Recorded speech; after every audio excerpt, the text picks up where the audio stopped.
There's a new sheriff in town, folks. A fresh face sits atop the rankings, and reports of the collusion collapse may have been greatly exaggerated. Time, that fickle mistress, she keeps sprinting downfield. It's already week 6, yet the long march still stretches before us. Say it with me, my zaddies and baddies. The date, October 9th. The network, Zaddy!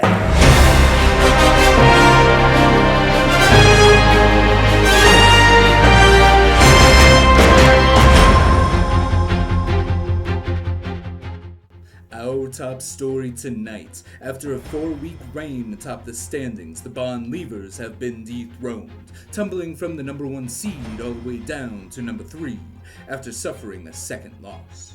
And who's the new king on the hill? None other than Mr. Autodraft himself, John, aka Beaver Bomb, the man who let the algorithm cook for the first few rounds and somehow walked away with Josh Allen and Patrick Mahomes at the turn.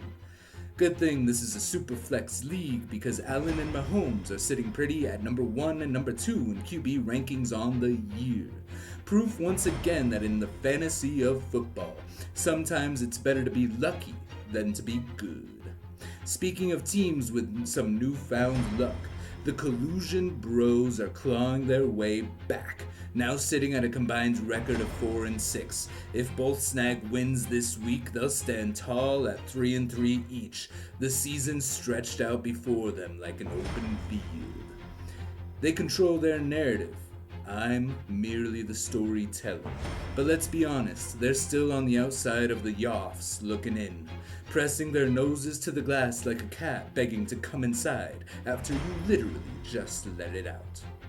So, is the comeback real, or will the dark magic of fantasy football rear its ugly head once again, reminding us all that there are days when we think we are safe, that our projections sit at 80%, and yet that joy turns slowly to ash in our mouths as the football gods collect their debt. And with all that said, your top zaddy of the week is none other than the running back wrangler himself, B-Rock. Congrats on absolutely crushing it this week. Those late round receiver gems of George Pickens and Keenan Allen might just be the clutch duo of the season so far. But don't get too comfortable, folks. CD's coming back in 2 weeks, and when he does, the air raid returns. Saddle up, zaddies. The Stampede's just getting started. Now, looking ahead to week 6, the Bond Leavers face a must-win matchup against Bria. Both sit at 3-2, and only one can step clear of that dreaded 500 middle ground. Who's pulling away, and who's getting pulled under? The Collusion Bro Canopbo takes on the forlorn Corey, aka Darth Snacks, in his 2-week Drummond Brother Gauntlet. Corey sits alone at the bottom, the league's only 1-4 team. Will he show signs of life, or let this bro continue his dark ascent? The other bro, Jack, squares off with the running back wrangler himself. If Jack pulls off the win, they'll both sit at 500, and this league could descend into a glorious swamp of chaos in the middle, and this Zaddy is absolutely here for it. Nicole's lover, aka Ariel, faces the number 1 seed, John. She's had 2 straight weeks against the top Zaddy. Will it be 3 losses, or will Lady Luck finally shine some long overdue light on this baddie?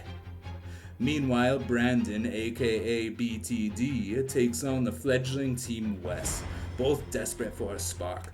Low projections be damned, someone's streak ends here. And finally, Cujo faces Testa. Another battle for 500 glory. If the baddie pulls it off, the parody pandemonium continues. Come on, who wouldn't love a bare-knuckle fistfight in the pouring rain? Thunder cracking, lightning flashing, each strike illuminated right before it hits. Hearts pounding, bodies clawing toward the promised land of milk and honey they call Zaddy.